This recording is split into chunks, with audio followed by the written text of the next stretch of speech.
నమస్కారం గంటారావానికి స్వాగతం. ముందుగా ప్రధాన అంశాలు. ఏపీలోని నర్సాపురం వద్ద తీరం దాటిన మొంతా తీవ్ర తుపాను మధ్యాహ్నానికి బలహీనపడుతుందని వాతావరణ శాఖ అంచనా.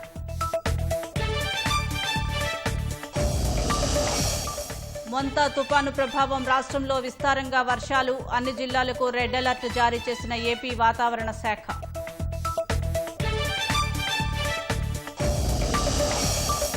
బ్యారేజీల బాధ్యత నిర్మాణ సంస్థలదేనని స్పష్టం చేసిన సీఎం, రాష్ట్ర ప్రభుత్వం నిధులివ్వాలని అడగటం సరికాదని వెల్లడి. భాగ్యనగరానికి తరలిస్తున్న ప్రముఖ దిగ్గజ కంపెనీలు మెక్డొనాల్డ్, జీసీసీ సెంటర్ను నేడు ప్రారంభించనున్న సీఎం రేవంత్.